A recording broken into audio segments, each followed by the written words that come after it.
Next up for Project Impreza is building a window opening.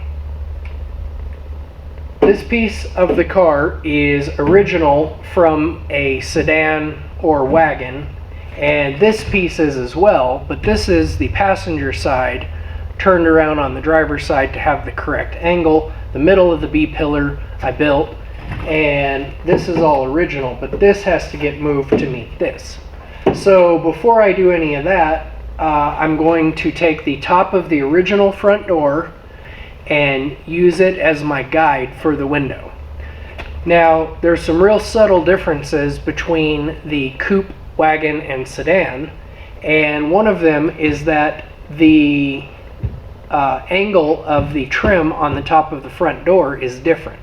On the sedan and wagon, it's almost horizontal, and on the coupe, it angles up. The reason for that is that it has to make the transition from the small front of the car to the big back of the car over a shorter distance. Even though the car is the same length, because the door itself is longer and the window is smaller, on the coupe, the angle of this door is more severe.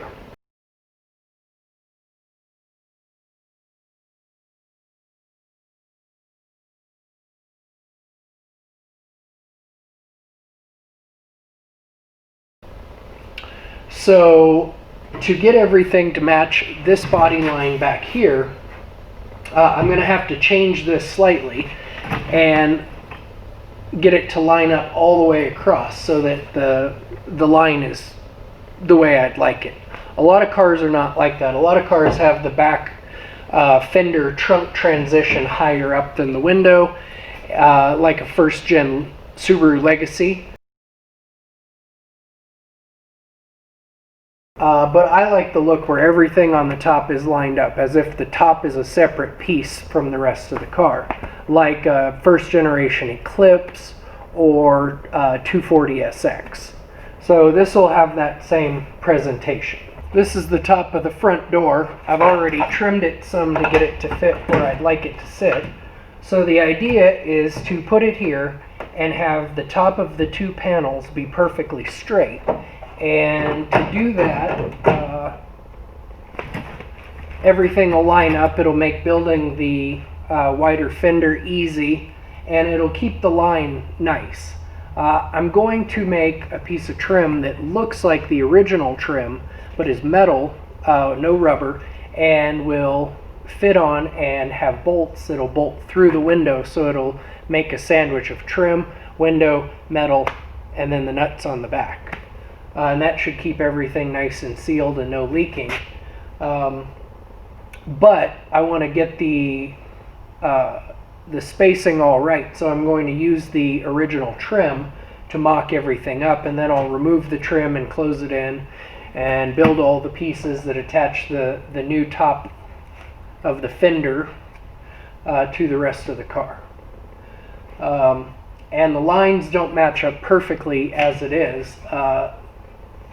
You know, when I match the top of the door all the way across, I'm about a half an inch lower than the back piece, but this back piece can always be cut out and slightly remade to where the transition from the trunk opening to the window opening is nice and straight. Please remember to support the project. I have a Facebook page, Pseudo Mechanic. I also have an Instagram, which is @pseudo_mechanic, and I am on Patreon. To make sure everything is perfectly straight, I'm going to take the trim off the front door and strip the paint off of this piece, and tack weld a straight bar that will allow me to get the top of these two panels perfectly straight while I'm welding. So this will be tack welded to the front door temporarily, and then I'll build supports behind it to get it to sit in the right place, and then I will start working on the transition and get everything tied in. But it's important to get this straight. I tried putting this fill panel to where it lines up at the top body line back here, and it was obvious that the angle changed. And I don't want to go to the trouble of making a completely new panel that curves, because that's a whole day just for one panel. And I could do both of these this way and probably get it all fully welded in one day. So it is a lot of a labor saver. This car is not going to be a show car. It's my own personal car for driving. I have the piece of the original front door all tacked in. It's solid. I put some square tube support behind it so it's not moving at all. I'm going to take the temporary square tube support off and then start blending the top of the new fender into the roof and the door post and into everywhere that it needs to fit. So that's up next. So I got the window sill installed. I put a little flanged panel on it, and this will transition into the existing window opening. I have to fill this in, but that'll give me a place where I can set my plastic back window. I will probably have to put in some pieces of metal to shim the window out, but until I make the window and get the front window and the trim and everything in, I won't know. I want to get the windows to where they're both parallel. I don't want them to be off like that, so that when I have a reflection on it, it'll look straight all the way across the car. That's also why I did the bottom of the rear window this way, is that I want everything to be perfectly straight. So the next step is I use the shrinker stretcher, one shrinker, one stretcher, to make me a fill panel for right here. So I need to transition the new roof into the new window and the existing trunk line. So I made this, and effectively what this does is it takes this little stepped area right here and transitions it and raises it up. So I'm going to weld this in, and then everything will be nice and put together and look like it was supposed to be that way.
I got the panel all installed.